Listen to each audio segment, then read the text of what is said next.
So just a thought, having just prayed about remaining faithful, just something to think about. It's something that I endeavor to remind myself. When you think about the end drawing near, when you think about things getting difficult, when you think about the persecution that will indeed come, how do you think about that? Do you think about it in the context of help me survive, which is a good thing? Or do you take it to the next level of help me be effective? Help me serve in a way that matters. Because if the Lord has us here in this latter day, he has chosen in his divine providence, he has chosen to have us here. Ask the question, what am I here for? What am I doing? How do I serve? And it changes your perspective. It takes it from survival to going beyond that. You know, I talked for a while yesterday with my lifelong best friend. I told him in doing this, in doing Decoding the Deception, my first goal is to equip my own family, to help them be prepared. Beyond that, it is to help others be prepared. So prayerfully contemplate that, what it means for you that the Lord would use you in your walk of life, in your circle of friends and acquaintances, that he would use you in his service. All right. I tried to think of a clever way to segue that right into the fall of Jericho, and I got nothing. Maybe later something will pop up in my mind. To the fall of Jericho. This is, every kid who went to Sunday school learned about the fall of Jericho. There's the drama to it. There is pageantry and ceremony to it. And that is part of it. It really is. Ask yourself, because here again, we have the challenge with the thing that we've seen. And each one of you, if you grew up going to Sunday school, and I'm not trying to put down those who didn't, that's fine. But if you grew up going to Sunday school, you can remember in your mind or in the kids' Bible that you had, the images, the pictures of the fall of Jericho, right? It's there. That's wonderful that it's there. The challenge is, it so well, it's hard. You have to, not hard, you have to discipline yourself to think about it anew and learn from it anew. So that we will endeavor to incorporate into our study this morning. Now, Jericho was shut up inside and outside because of the people of Israel. None went out and none came in. They had locked down. They had hunkered down. Showed the picture last time of the city of Jericho. I don't know where it is, so I can't pop it up quickly. But that fortified city, and those walls could have been 35 to 50 feet high. We don't know. But the type of wall that they were, it could have been really, really big, really, really high, impressive. And they were shut up. They had shut up the city, that big fortified city. They were in lockdown mode. Said before, they had food stores in there. They had a well, a spring, and you can see that spring is still there to this day. And actually, let's do this because this kind of stuff can be helpful. I have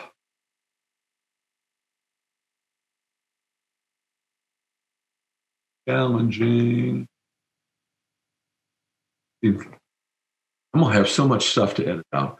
I've got this thing going on where everywhere I move my mouse over on my other screen, the daggone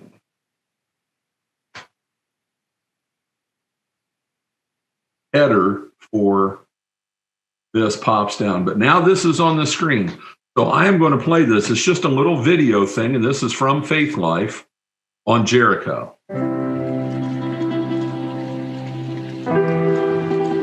Archaeological evidence suggests that Jericho is the longest continuous city that exists in the world. More than 20 different settlements have been unearthed in the strata of this desert town located just north of the Dead Sea and 27 kilometers or 17 miles from Jerusalem. In the Bible, Jericho is known as the City of Palms. The Hebrew name, Jericho, is thought to derive from the ancient Canaanite word riah, which means fragrant, although some scholars believe it derives from the Canaanite name meaning moon, since the town was a center of worship to the Canaanite lunar deities. Jericho shows up 59 times in the Bible.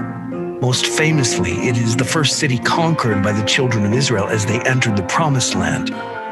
In this first conquest, the Israelites marched around the city one time each day for 6 days. On the seventh day, they marched around the city 7 times blowing trumpets, and the city walls tumbled to the ground. In New Testament times, Jericho appears in the famous story of Zacchaeus climbing a sycamore tree in order to see Jesus as he passed through. Jesus also miraculously restores sight to 2 blind men in Jericho. When Jesus tells the parable of the Good Samaritan, he tells the story of a man leaving Jerusalem on his way to Jericho, where he is confronted by bandits.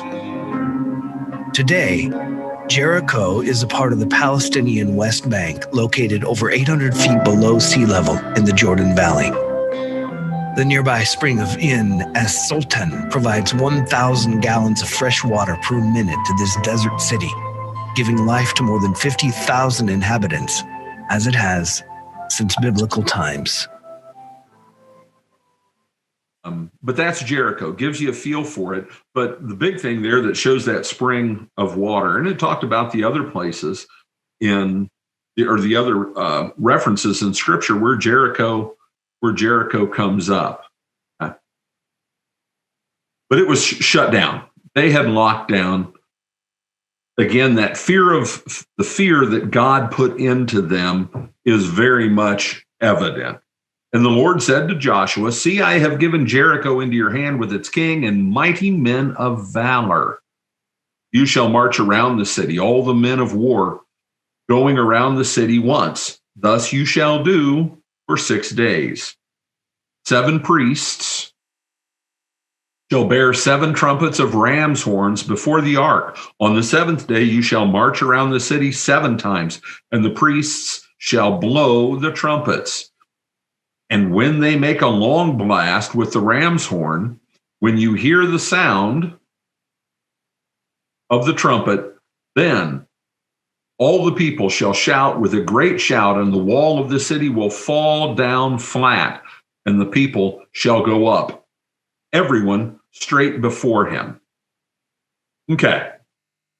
Well, we'll go ahead and read the rest of it because this is Joshua giving the instructions. So Joshua, the son of Nun, called the priests and said to them, "Take up the ark of the covenant and let 7 priests bear 7 trumpets of ram's horns before the ark of the Lord."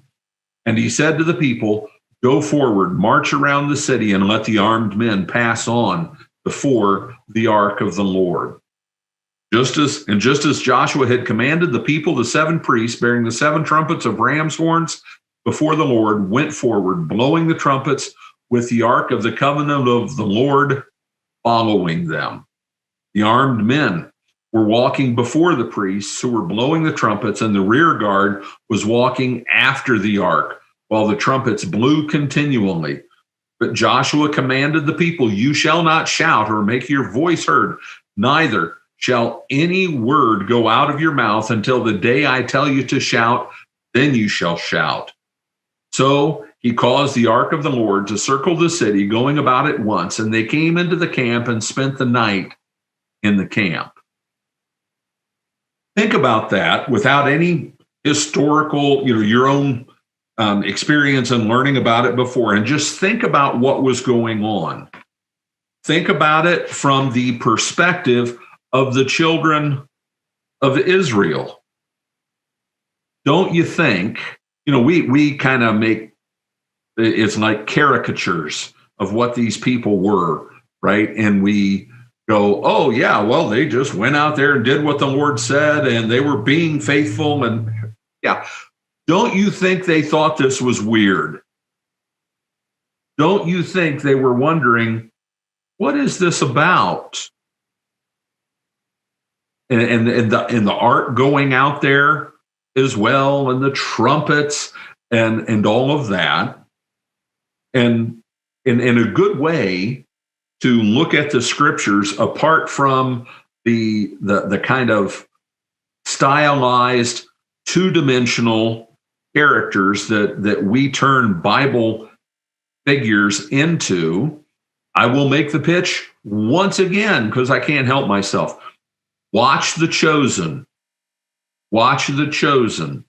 It makes you think about things differently. It's not divinely inspired. It does talk about divinely inspired things in the telling of these stories, but it is all about kind of what all was going on in these people's minds, and it helps you think about things. And because I've watched it and am watching it, I also am able to apply that thinking to these other things thousands of years before with the fall of Jericho.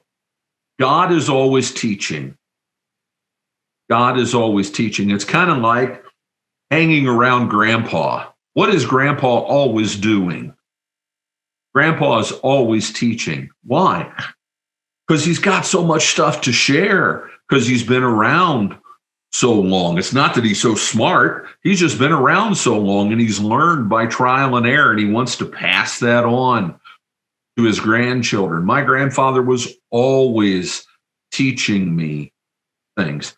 God is always teaching. Jesus was always teaching. He couldn't talk about gardening without teaching. He couldn't talk about fish without teaching. He couldn't talk about the market or cleaning the house without teaching. God is teaching here. What do you think he's teaching them? What do you think he's teaching them? The one thing that stands out to me, what does he tell them to do? Be quiet. Don't say a word. Part of warfare, any context, but especially then, any epoch of history, but especially then, what did the warriors do before they went charging across to confront the enemy? Think Braveheart and Mel Gibson. Think the Gladiator and then the battle against the Germanic barbarians. What do? They yell, they holler, they're bowing up, they're getting charged up, and they're trying to convey the idea. There's so many of us where our voices can drown you out and we can crush you because we're mighty and we're powerful. God tells them to be quiet. Don't say a word. Don't say a word. Why 6 days going around doing that? I could come up with a lot of possibilities. I'm not sure I really know for sure that the total thing takes 7 days. 7 is a big number in the scriptures. It's how many days of the week there are. Whenever God uses those numbers, it puts you in mind of the other major events where he's used that number, like creation, 7 days, puts you in mind of God's might his power, his ability, his strength, his sovereignty, all of that. The trumpets were by the ark. The ark is the manifestation of the presence of God. It is the mercy seat. The cherubim on top of it are the mercy seat, right? So it's drawing attention to God and drawing tension away from the men who would charge up into the city. Now, let's apply that to what the people in Jericho were thinking. What were they thinking? Now, the Lord's going to turn them over no matter what. And not a single Israelite is going to perish in this conquest of Jericho. In the conquering of Jericho, not one Israelite is going to die, because later we're told that 36 of them died in a different incident that we hopefully will get to today, and it really freaked them out. Nobody died in Jericho. We're not told anyone died. And then later when 36 die, it throws them for a loop because God's on their side, right? It's their fault, not his, when 36 die.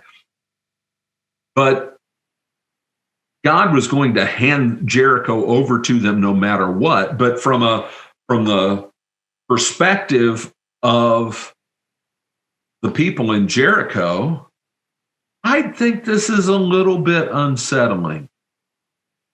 Your king told you we're shutting the place down. We're all staying in here. We're going to try to ride this storm out. And they're just marching around. How long do you think it took to march around Jericho? That huge, big assembly, blowing trumpets. You think it was unnerving. And then the next day, what do they do again? The same thing. 6 days in a row. And then finally, 7 days when there's some variation to it. They just went back to camp, spent the night. Then Joshua rose early in the morning, and the priests took up the ark of the Lord, and the 7 priests bearing the 7 trumpets of ram's horns before the ark of the Lord walked on, and they blew the trumpets continually. And the armed men were walking before them, and the rear guard was walking after the ark of the Lord, while the trumpets blew continually. And the second day, they marched around the city once and returned to the camp. So they did for 6 days. Thankfully, it doesn't give us the day blow by blow event, because it's identical. They did the same thing. On the 7th day, they rose early at the dawn of the day and marched around the city in the same manner 7 times. How they go around it? 7 times. It was only on that day that they marched around the city 7 times. And at the 7th time, when the priests had blown the trumpets, Joshua said to the people, they finally get to speak. They finally get to say something. And what is it he tells them to shout about? Shout, for the Lord has given you the city, and the city and all that is within it shall be devoted to the Lord for destruction. Very important. Only Rahab the prostitute and all who were with her in her house shall live, because she hid the messengers whom we sent. But you, keep yourselves from the things devoted to destruction, lest when you have devoted them, you take any devoted things and make the camp of Israel a thing for destruction and bring trouble upon it. But all silver and gold and every vessel of bronze and iron are holy to the Lord. They shall go into the treasury of the Lord. So the people shouted, and the trumpets were blown. As soon as the people heard the sound of the trumpet, the people shouted a great shout, and the wall fell down flat, so that the people went up into the city, every man straight before him, and they captured the city. Then they devoted all in the city to destruction, both men and women, young and old, oxen and sheep, donkeys, with the edge of the sword. We'll go ahead and get to the 2 guys who go get Rahab. But the 2 men who had spied out the land, Joshua said, go into the prostitute's house and bring out from there the woman and all who belong to her, as you swore to her. So the young men who had been spies went in and brought out Rahab and her father and mother and brothers and all that belonged to her. And they brought all her relatives and put them outside the camp of Israel.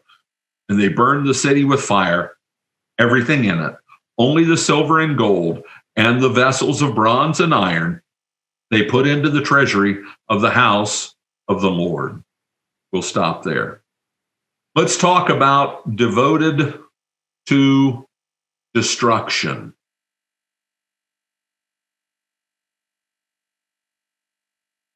This is, if you want to go to the place in scriptures that those who want to attack the scriptures, and let's just spend a moment talking about that. Sometimes I get feedback from people on my videos, and it's people you can tell they're not believers, and they're talking about the horrible things God does and contradictory. He's about love, but he does stuff like this. And so if it's a legitimate question, that's one thing. But a lot of times it's just people attacking the scriptures. And I've learned not to feed the trolls. Don't ever feed the trolls, because they just don't stop. But this is definitely something that all of Christendom, throughout much of its history, especially in this modern era, because in this modern era, we have a different take on warfare, don't we? We have a different take on warfare. What is warfare? Well, we send young guys who've got no stinking clue what they're getting themselves into. We send them off to foreign places to kill people for reasons that are rather obscure and obtuse. And finally, when we find out what it's really about, it was like, why were we there for 20 years? Why were we there for 8 years? But it's far away. We see it on TV. People play it on video games.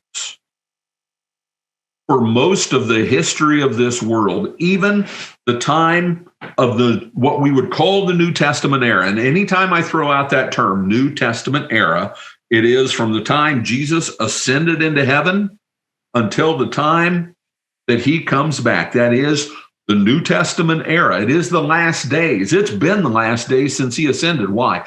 Because there's only one thing left to happen in the divine play, the divine script of history, the restoring of Eden. There's only one thing left, and that's for Jesus to come back. Think about that time period, the last 2,100 years. How much of that history was there warfare going on all around the world, and levels of barbarism that to us are unthinkable, and it was going on right outside. Now that comes as close as the Civil War, right? The Civil War, it was fought around our homes. If you lived down south, right? Up north, they didn't have that issue. Unless you were in Gettysburg, Pennsylvania, you got off scot-free in most of the north. There were no battles in New York or Maine or any of those places. They sent their guys off. But in the South, it was right there. It was right outside. Fascinating point of history. The guy who owned the house where the first Battle of Manassas took place, first battle of the war, he decided, and his house ended up being the headquarters for the South, I think, and a hospital. He moved as far away as he could get, didn't want to have anything to do with it anymore, and he moved to a little nowhere place, a little place in bumbledum nowhere, little crossroads that were barely rated as a town, called Appomattox Courthouse. And then the Civil War ended. He said that the Civil War began in his front yard and ended in his parlor, because that's where Lee surrendered to Grant, was in that same, I can't remember his name, it's escaping me right now, that same guy's house. War was right there. People were familiar with it, right? I mentioned Braveheart before. Think of all the wars in Europe and all over the place throughout history, even in America, as we drove out the Indians, the native inhabitants, and slaughtered them, all of that.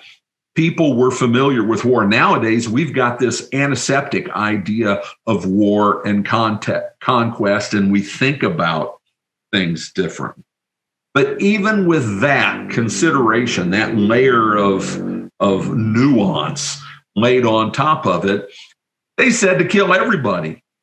The animals, the people, don't keep any of the stuff. The only stuff that gets kept as booty is the silver and the gold, and they go into God's treasury with the idea later they'd be used in the construction of the temple. Everything else was to be done away with. Now, you always come back to this. Let's talk the Nephilim. Let's talk the Anakim. Let's talk men of valor, Gibborim, right? Let's talk giants. Let's talk giants. Because if you take a map of the places in Palestine, in Canaan, whatever you want to call it, and you mark the places that were the centers where giant blood was a part of the DNA of those people, and then you take the map of the place that God says, kill them all, caught them, devote to destruction. And there's really not a good word to describe, to translate, or even a phrase to translate that. It's devoted to the Lord and to be done away with, okay? But if you take those two maps and overlay them like you can do back in the day with the transparencies, for those who were old enough in school, when you lay one transparency over the other on the overhead projector, you can do it easily with a computer now, but it was like, oh, those are the same spots. They match up. This is about the destruction of the giants. Now, other than that they were really big, other than that they were really ugly, other than that they did things like eat people and stuff like that, because all of that stuff is in many instances true. The reason they were to be wiped out, it wasn't just about keeping their religious practices suppressed, wiping it out. There was definitely that. In these places where the children of Israel are going in and wiping out people and taking over, even the ones that they don't eliminate entirely, they had practices like, dedicating your house by butchering one of your own kids, sacrificing them, and putting them under the doorstep to dedicate the house to your God. That's the kind of stuff that went on. So it wasn't about wiping out, innocent people. And again, God gets to judge. That's his. It's entirely his realm. Who dies when, how much time of grace they get to come to a knowledge of the truth and be saved. But there's even more. The whole thing with the giants, we'll go back and go over this again because it's so important. In your mind, as a believer in the Western world, and it's been this way ever since St. Augustine, so we're going back, way back, 3rd, 4th century, whatever it was, 4th century. Ever since the time of Augustine, in the Western world, when we think of the fall into sin, we think of a singular event, the incursion of evil into God's creation. We think of a singular event, and that's the Garden of Eden. Garden of Eden. And it definitely was the big one. In the minds of these people about whom we are reading, and these were real people, and they had real thoughts, they had a worldview, they had a culture, they had a perspective on things, and their worldview, perspective, and culture wasn't that different than the 12 disciples, and Jesus, and everyone alive then. They understood things differently because they didn't skip over things in the Bible. Let's go look at Genesis 6, 1-4.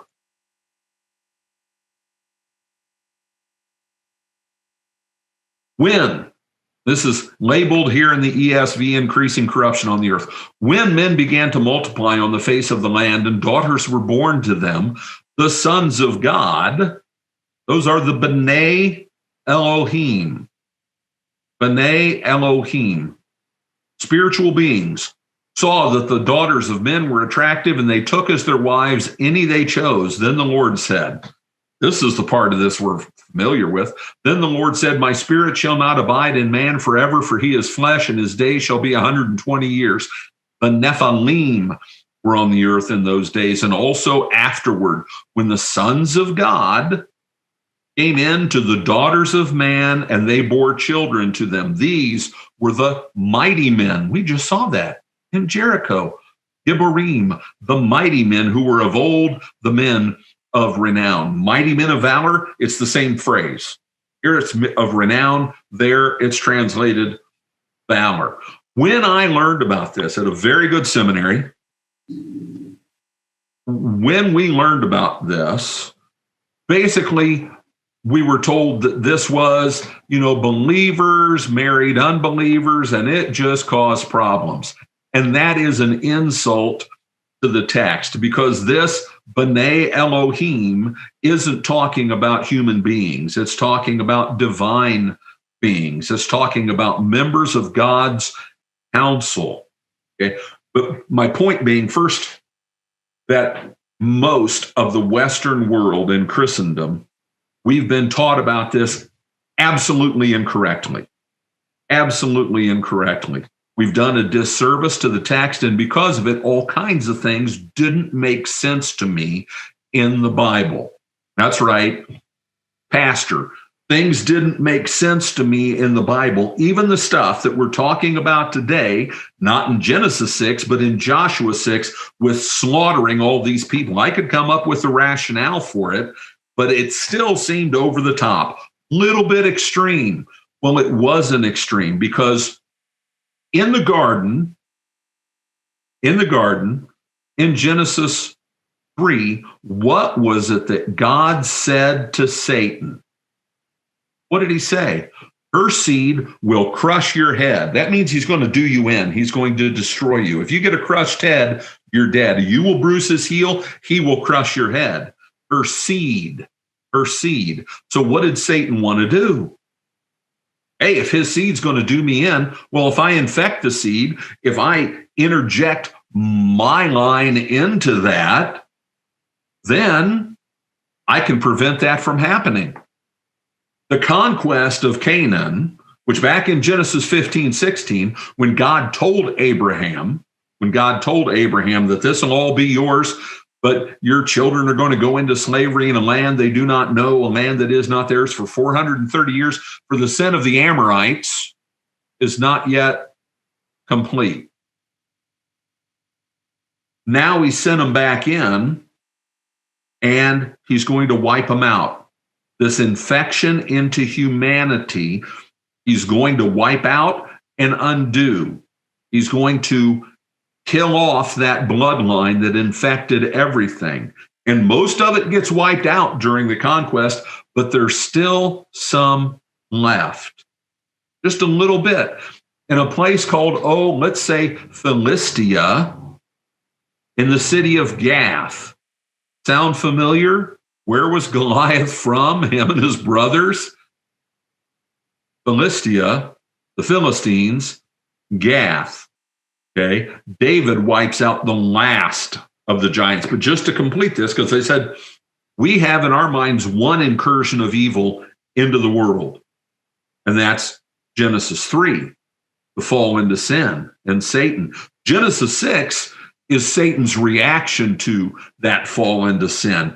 And then you get to the Tower of Babel a few chapters later, Genesis 10 and 11, specifically 11, but there God disinherits the nations, assigns them to the members of his council who were still, some of them who were still faithful and loyal, and he's got lots of members of his council, but then they rebel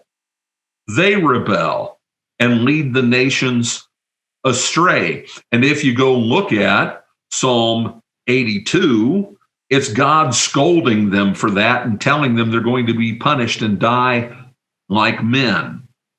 Okay, so Deuteronomy 32 is where it's laid out clearly for us by Moses that is what happened in Genesis 11.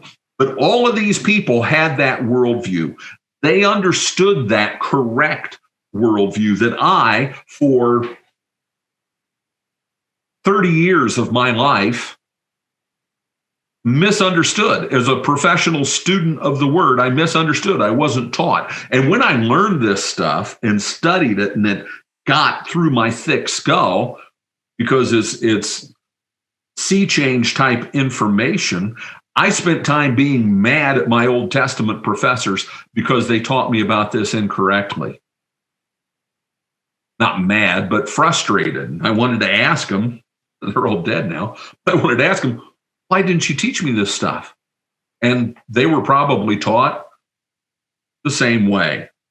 So going in and wiping them out, and we were told in Joshua 6:2 that there were Gibborim, mighty men of valor there. And in all these places, if you're one of these guys who does nothing but study and piece things together, and you did a map of where all the giants were, and then you overlay where, wipe them out, kill them all, they match up exactly.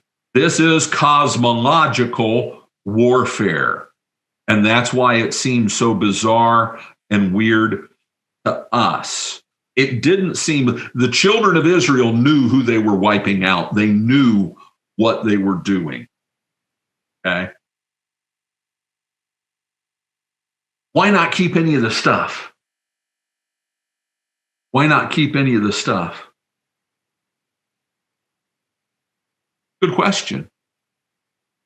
It's a good question.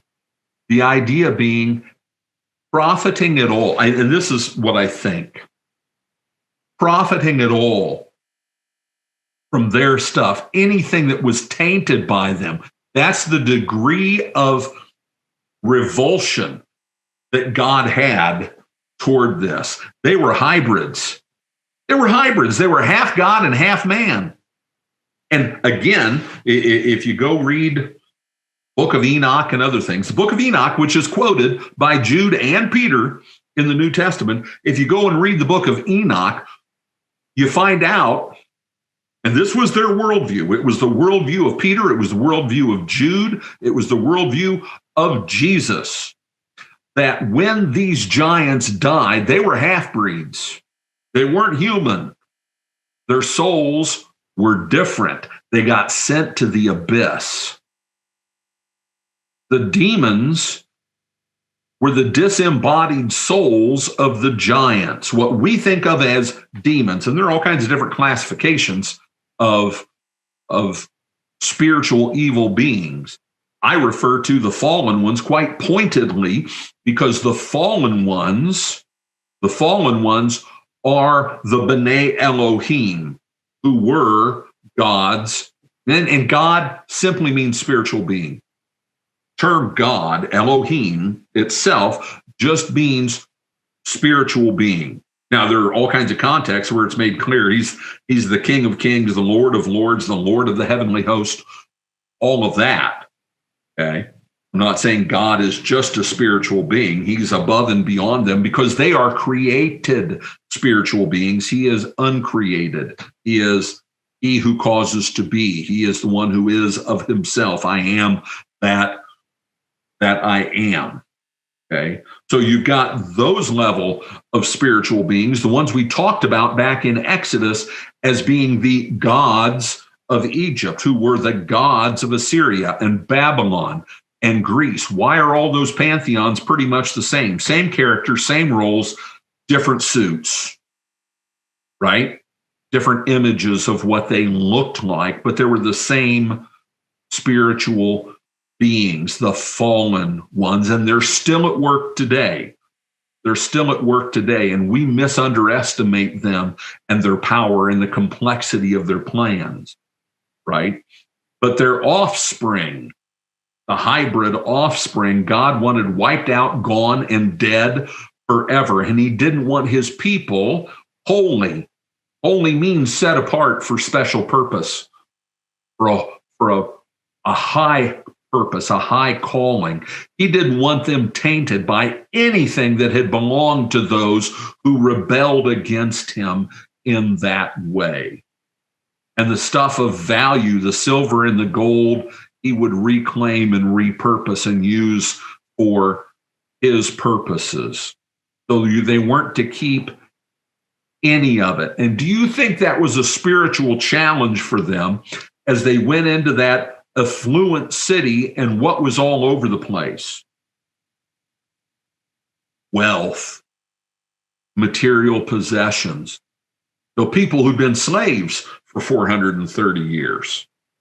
But they devoted all the city to destruction, both men and women, young and old, oxen, sheep, donkeys, with the edge of the sword. Be done with all of it. It's time for it to go. So they went in and they got Rahab and they brought her out. And it says she's lived with them to this day. She is one of the ancestors of King David. Fascinating. We could talk about that. We did when we did the genealogy of Jesus in Matthew. Joshua laid an oath on them at that time, saying, "Cursed before the Lord be the man who raises up or builds the city of Jericho. At the cost of his firstborn shall he lay its foundation, and at the cost of his youngest son shall he set up its gates." It was rebuilt, and the Bible tells us in 1 Kings 16:34 that the guy who did it lost his firstborn son when he did. Verse 27. This is as far as we're going to get today, unfortunately. So the Lord was with Joshua, and his fame was in all the land. We're going to get back next week. Don't worry, we're not done with the things devoted to destruction and all of that, because it's going to come back to haunt them. But verse 27, it's not just a, hey, positive spin on the end of this. Rah, rah, go Joshua, go, Team Joshua, make Israel great again. Anything like that. I like that. Make Israel great again. Ayah, make Israel great again. Or great for the first time, because they hadn't been great yet, okay, enough attempt at humor. This is a very important statement of perspective on things. So, in all of this, it's obvious the Lord was with Joshua. Whose victory was it? The Lord's victory. Who gave the city to Joshua and the Hebrews? The Lord, Yahweh, he who causes to be, the one who is in and of himself. He was with Joshua, and because of that, his fame spread. His fame was in all the land. The important thing here is that we understand the way this is phrased, and the message is it's all about the glory of Yahweh. It's all about his honor. And Joshua's fame being in all the land, because Joshua was faithful, that gave glory to Yahweh. The way this whole thing went down with the marching and the trumpets, and what was there? The ark. That's unusual that the ark was there. That being there, it was all about Yahweh. And all of that stuff, if I just started out by telling you that the conquering of Jericho, the fall of Jericho, when the walls come tumbling down, if I told you it was a big religious ceremony, you'd go, oh, yeah, trumpets, marching, the ark, the priests, all of that stuff. Yeah, of course it was.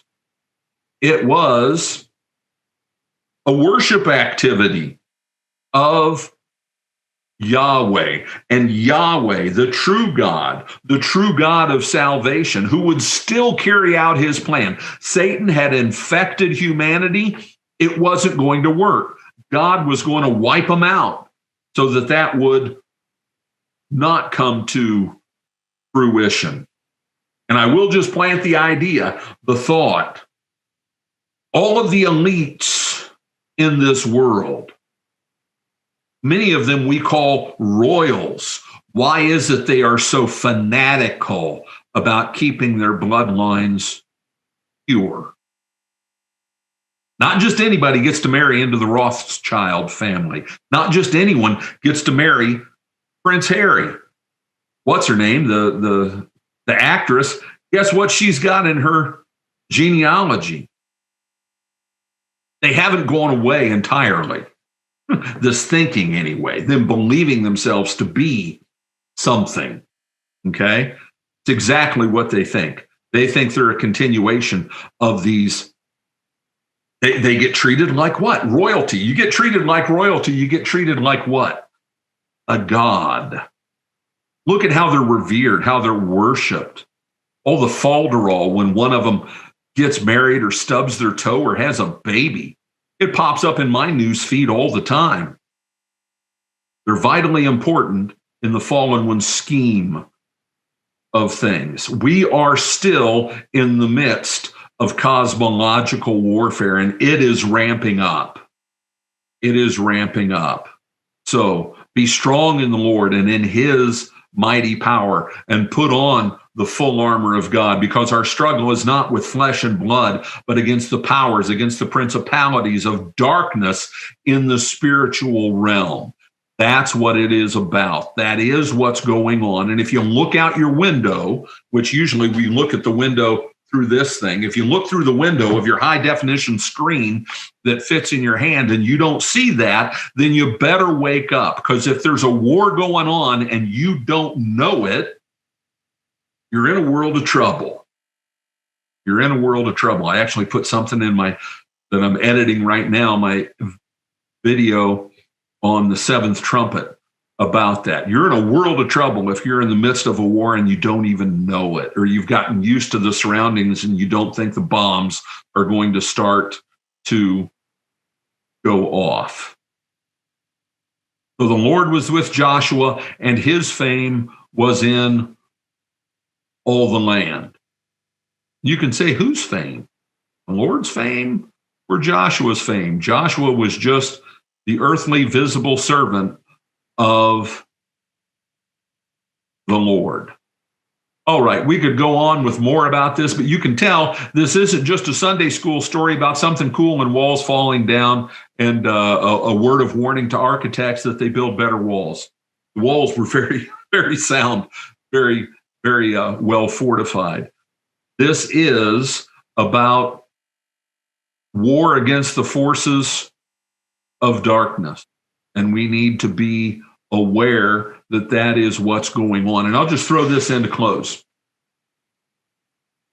I know that for some of us, because we've all felt it, what I'm going to describe, we have all felt. I have had people, as I've told them about the things that are really going on in the world, and this stuff about cosmological warfare and the forces of darkness and what many dub is conspiracy stuff, right? It's conspiracy stuff, conspiracy theory, the single most powerful term in the world. Utter the phrase and people's minds shut down. They don't listen to anything. But when I've had it happen where when I've started to get through to someone in getting them to see things, they actually, I see them physically kind of pull back and say, I don't want to think that kind of stuff can go on. To which my response is, well, whether you want to think that it's real or not, if it's real, you still have to deal with it. And I would rather know. Is this stuff disturbing?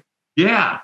At one level, it most certainly is disturbing. But that's why I always emphasize that the theme of scriptures, and definitely the theme of the book of Revelation, is what? Jesus always wins. I should say it in every video I do on Revelation, but I forget.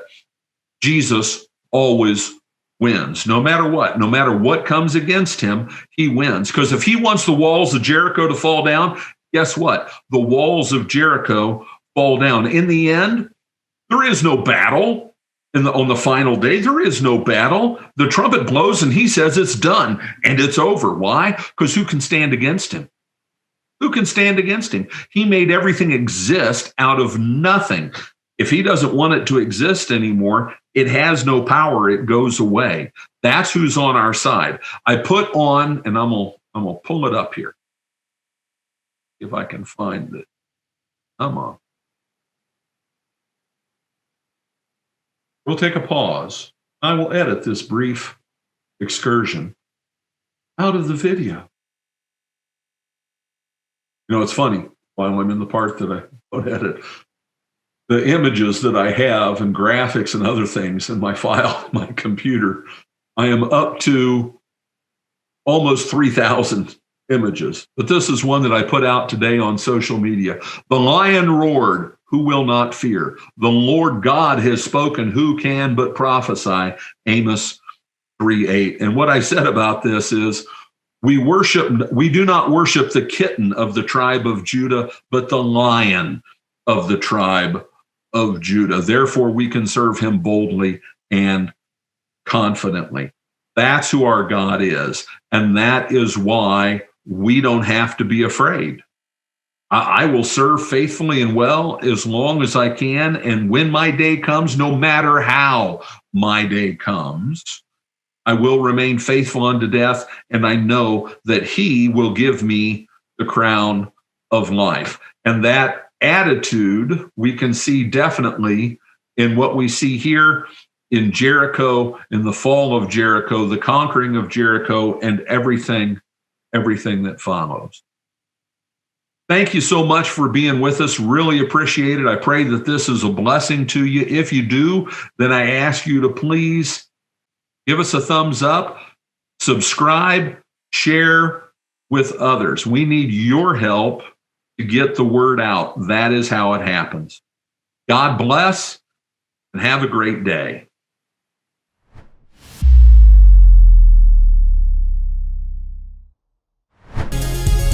That concludes our broadcast for today.